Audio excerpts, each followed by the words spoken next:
ৰাজ্য জোকাৰি যোৱা ধৰ্মেন্দ্ৰ নাথৰ হত্যাকাণ্ড সংঘটিত কৰিছিল 10-11জনীয়া দলে। হত্যাকাণ্ডৰ লগত জড়িত লোকসকল ৰাজ্যিক বিজেপিৰ সভাপতি ভৱেশ কলিতাৰ সোঁহাত স্বৰূপ তথা ঘনিষ্ঠ। আৰক্ষীয়ে 9জন অভিযুক্তক কৰায়ত্ব কৰি হাত সাৱটি বহি থাকিলে নহ'ব, ইয়াৰ লগত জড়িত প্ৰত্যেকজনকে গ্ৰেপ্তাৰ কৰিব লাগিব। ৰাজ্যিক বিজেপিৰ সভাপতি ভৱেশ কলিতাৰ সোঁহাত স্বৰূপ তথা ঘনিষ্ঠই সংঘটিত কৰা ঘটনা সন্দৰ্ভত বিধানসভা আৰু লোকসভা সাংসদত উত্থাপন কৰা। ৰঙিয়াৰ দক্ষিণ বৰদলৈৰ ধৰ্মেন্দ্ৰ নাথৰ শোক সন্তপ্ত পৰিয়ালৰ খবৰ লৈ এনেদৰে সংবাদ মাধ্যমৰ আগত বিস্ফোৰণ ঘটালে অসম প্ৰদেশ কংগ্ৰেছ কমিটিৰ কাৰ্যকৰী সভাপতি সৰুক্ষেত্ৰীৰ বিধায়ক জাকিৰ হুছেইন সিকদাৰে।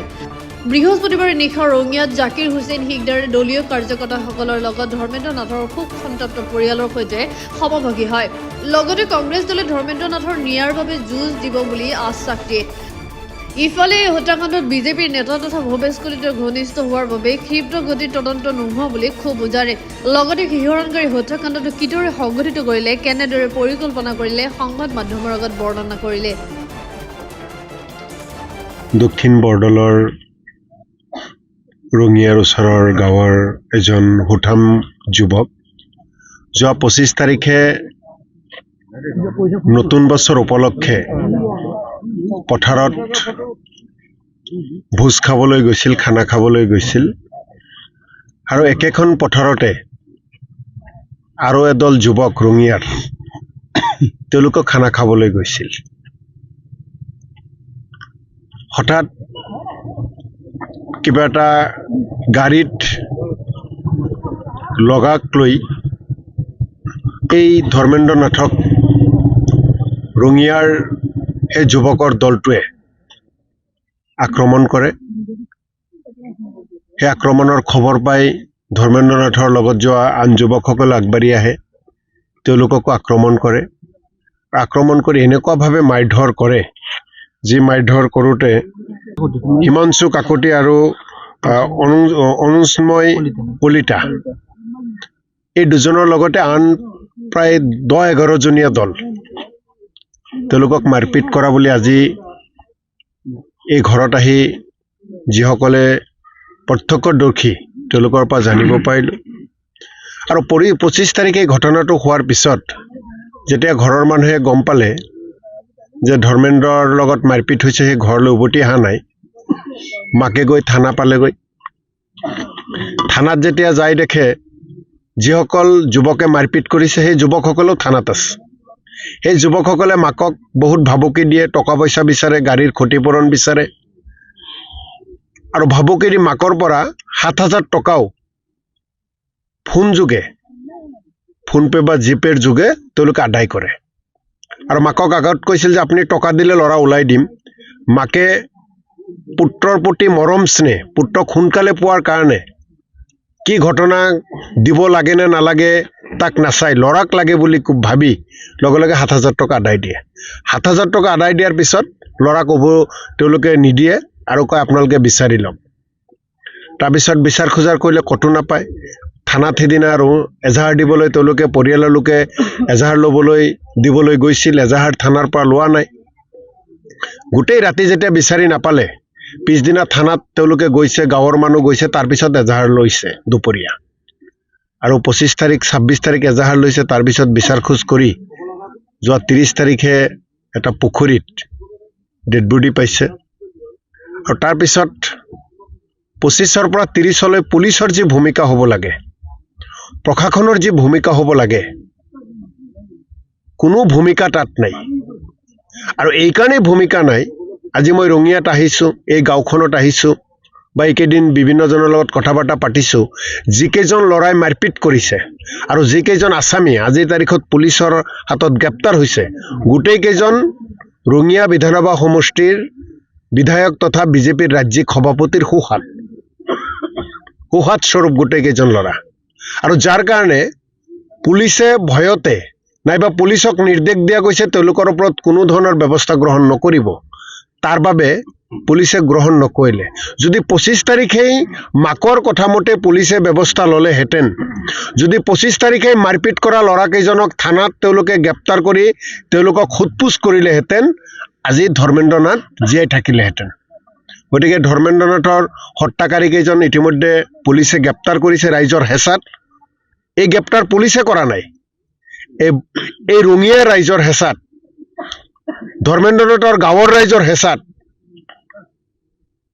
আমাৰ কংগ্ৰেছ দলৰ সতীৰ্থসকলৰ হেঁচাত আজি পুলিচে গ্ৰেপ্তাৰ কৰিবলৈ বাধ্য হৈছে আমাৰ বিধায়ক ৰঙিয়াৰ বিধায়ক ভৱেশ কলিতা ডাঙৰীয়াই এই কথাটো গম পাইছে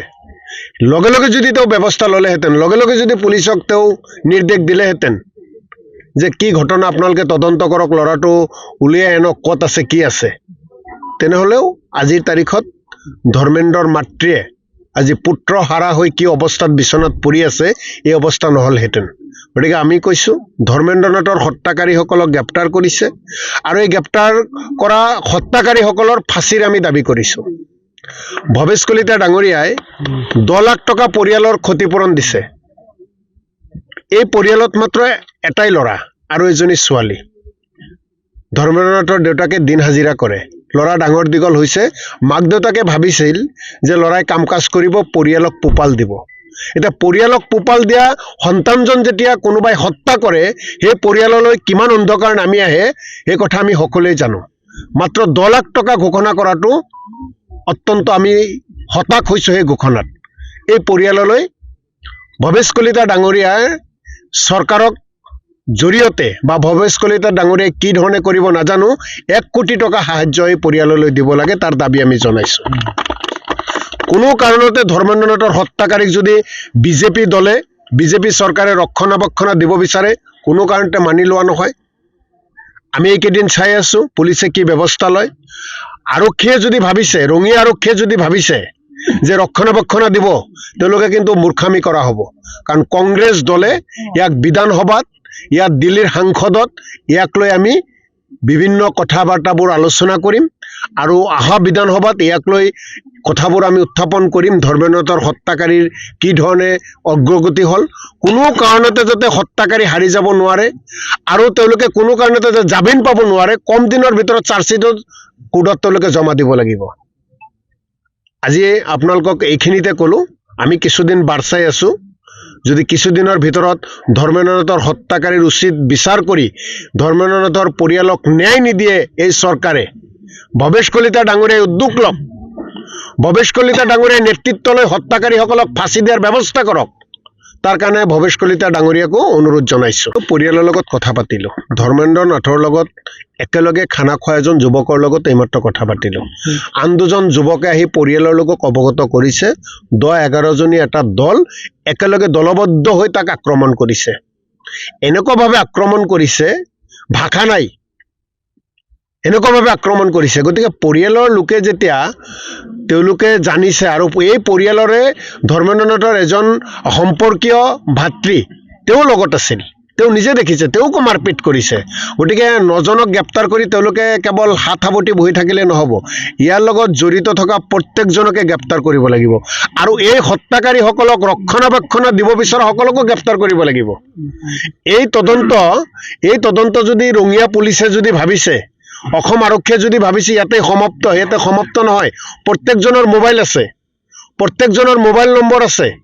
এই মোবাইলৰ জৰিয়তে কাক ফোন কৰিলে কোনে কোনে ৰঙিয়াৰ অচিক ফোন কৰিলে অচিয়ে কিয় এজাহাৰ নল'লে সেই অচিজনক কেৱল তেওঁলোকে বদলি কৰিছে তাতেই ভাবিছে শেষ নহয় সেই অচিজনৰ অৱহেলাৰ কাৰণেই এই ঘটনাটোৱে ইমান ৰূপ পালে অচিয়ে যদি উপযুক্ত ব্যৱস্থা ল'লেহেঁতেন এইটো নহয় গতিকে অচিৰ উপযুক্ত শাস্তি হ'ব লাগিব আমি এইবোৰ চাই আছোঁ